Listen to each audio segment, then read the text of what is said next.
Hello friends, मैं योगेश उन्नत education में आप लोग का स्वागत करता हूं। साथियों, आज हम लोग प्रदूषण पर आधारित महत्वपूर्ण प्रश्नों का संकलन लेके आए हैं, जो कि प्रतियोगी परीक्षाओं में लगातार पूछे गए प्रश्नों पर आधारित है। तो चलिए आइए शुरू करते हैं। सर्विस स्टेशन पर मोटर कारों के प्रदूषण जांच में निम्नलिखित में से किसकी पहचान तथा उसकी मात्रा को मापा जाता है?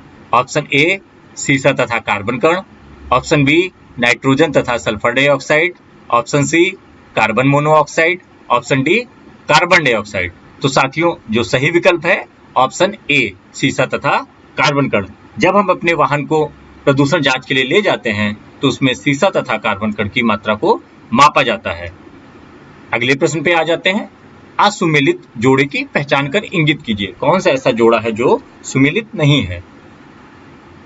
ऑप्शन ए इटाई इटाई रोग, कैडमियम प्रदूषण, ऑप्शन बी मिनी माता रोग, पारा प्रदूषण, option C blue baby syndrome, nitrate प्रदूषण, ऑप्शन डी ब्लैकफुट सीसा प्रदूषण।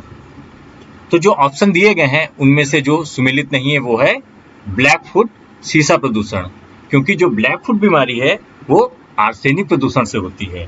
पीने के पानी में आर्सेनिक की मात्रा अधिक हो जाने से ब्लैकफुट की बीमारी होती है। बहुत ही महत्वपूर्ण है, याद रखें। अगले प्रश्न पे आ जाते हैं। यदि वायुमंडल में CO2 को, कार्बन डाइऑक्साइड को हटा दिया जाए तो सर्वप्रथम प्रभावित होंगे? ऑप्शन ए अपघटक, ऑप्शन बी उपभोक्ता, ऑप्शन सी उत्पादक, ऑप्शन डी कोई प्रभाव नहीं पड़ेगा। अगर कार्बन डाइऑक्साइड को हटा दिया जाएगा तो सबसे पहले पेड़ पौधे उत्पादक प्रभावित होंगे, क्योंकि पौधे सूर्य की उपस्थिति में क्लोरोफिल की सहायता से पानी और कार्बन डाइऑक्साइड को संश्लेषित करके भोजन बनाते हैं।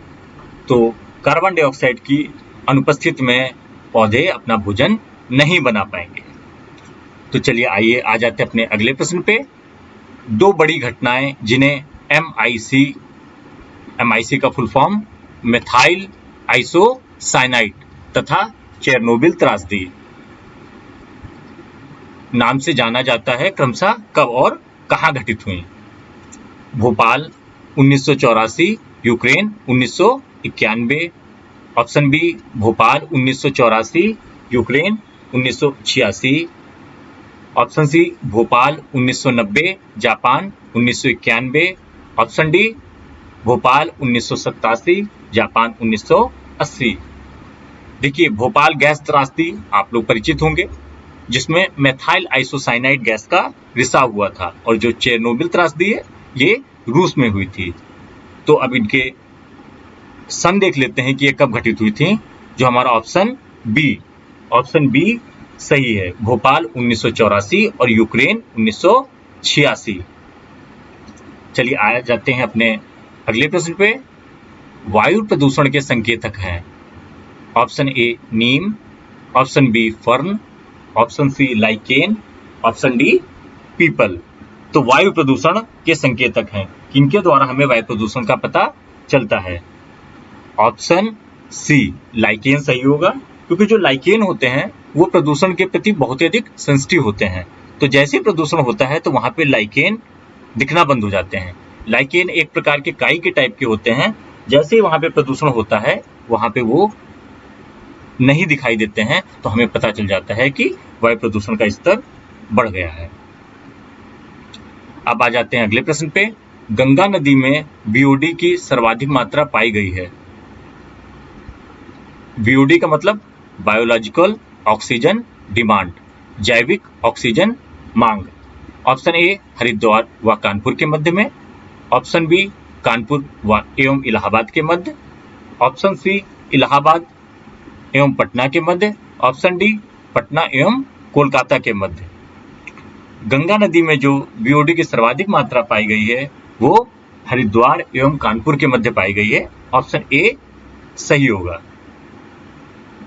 आ जाते हैं अपने अगले प्रश्न पे। निम्नलिखित में कौन एक वैश्विक तापन ग्लोबल वार्मिंग के लिए उत्तरदायी नहीं है? Option A methane, option B जलवाष्प, option C argon, option D carbon dioxide. Methane global warming के लिए उत्तरदायी है, जलवाष्प है, कार्बन डाइऑक्साइड है। तो कौन नहीं है? ऑर्गन। ऑर्गन ग्लोबल वार्मिंग के लिए रिस्पॉन्सिबल नहीं है। तो ऑप्शन सी ऑर्गन। आ जाते हैं अगले प्रश्न पे। ग्रीन मफलर संबंधित है ऑप्शन ए मृदा प्रदूषण, ऑप्शन बी ध्वनि प्रदूषण, ऑप्शन सी वायु प्रदूषण, ऑप्शन डी जल प्रदूषण। ग्रीन मफलर, जो ग्रीन मफलर है वो ऑप्शन बी ध्वनि प्रदूषण से संबंधित है। ग्रीन मफलर ध्वनि प्रदूषण को कम करने की एक तकनीक है। घने पेड़ पौधे जो होते हैं वो ध्वनि प्रदूषण को कम करते हैं, क्योंकि पेड़ ध्वनि को फिल्टर करते हैं। इसलिए ध्वनि प्रदूषण को कम करने के लिए ग्रीन मफलर संबंधित है। बहुत ही महत्वपूर्ण है, परीक्षा में कई बार पूछा गया है।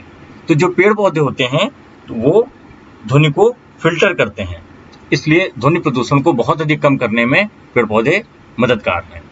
आ जाते हैं अपने अगले प्रश्न पे। मृदा प्रदूषण को सबसे महत्वपूर्ण कारक हो सकता है, मृदा प्रदूषण का सबसे महत्वपूर्ण कारक हो सकता है ऑप्शन ए कांच, option B plastic, option C अपमार्जक, ऑप्शन डी कार्बन डाइऑक्साइड।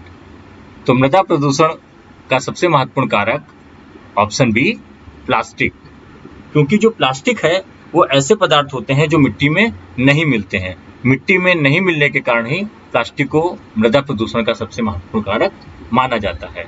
तो साथियों, आज हमने प्रदूषण पर आधारित महत्वपूर्ण प्रश्नों का संकलन देखा। इसी तरीके के हमारे महत्वपूर्ण वीडियो को देखने के लिए हमारे चैनल उन्नत एजुकेशन को सब्सक्राइब करें और बेल आइकन को दबाना ना भूलें। धन्यवाद।